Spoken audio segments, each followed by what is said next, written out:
Hey y'all, welcome to my channel. If you're not new here, welcome back. You already know the drill. Let's go ahead and get into today's review. As you can see, I'm really hyped for it. Today's wig is going to be from Sensationnel. It's their 13A 13x4 HT lace frontal wig, and she is in a natural color and the texture is deep 24.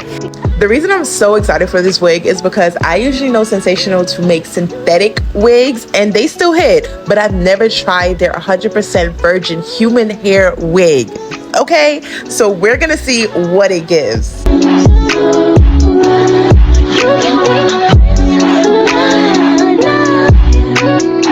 As far as wig construction goes, she is an ear-to-ear HD lace 13x4 with deep hand-tight parting, an adjustable wig band, as well as your comb in the back and your traditional adjustable straps.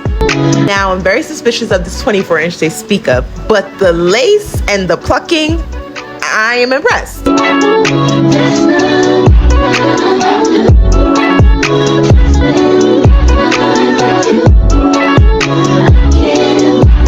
I'm still searching for that 24-inch. Not too sure if it's because it's layered, but it definitely was not giving me 24-inch, maybe 22.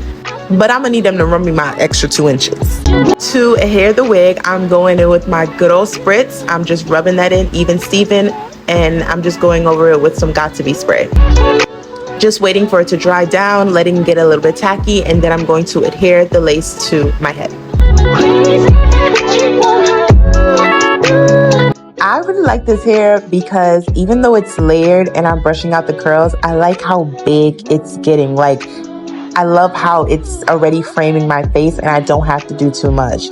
So it wouldn't be me if I really didn't try to define these curls. So I definitely went ahead, because they said it's 100% virgin hair. I went ahead and I put water on it, and you're gonna see how it turns out. Now this wig goes for $117 online. You can get it at any of your local wig shops that you go to. So that's Wig Types, Ebony Online, Hair So Fly, So Good BB, all those other stores. Yeah, I really enjoyed this wig. I like it for what I had it for. Now, I'm not too sure if I would spend $117 on it, just because I feel like it's not really true to length. And when you're spending that money, you want that length, okay? I'm gonna probably cut it because I think that the layers make more sense if I cut it probably like collarbone length. Nonetheless, this is still a gorgeous unit. The hair is soft, the curls are bouncy and juicy. The lace is invisible. This is a very low maintenance unit. It's definitely a throw on and go. Speaking of throw on and go, this is a glueless unit, so she is everyday wig approved. I know. Stay tuned to the end of the video where I showed you how the wig looks in the back, and I showed you the final product of the wig. Thank you guys so much for watching again. Continue to stay beautiful, stay blessed, never stress, no less. Mwah. Love you. Bye. And I'm not alive. You hand me down on my knees every day, had to talk inside. I'm in that 8 and then one of the different prior. I try to pay all your loans, I'll pick up you a job. I had to stand too close to the city, you acting too vulnerable living this life. I still move your way from before I copy all this ice. You wanna be my number one?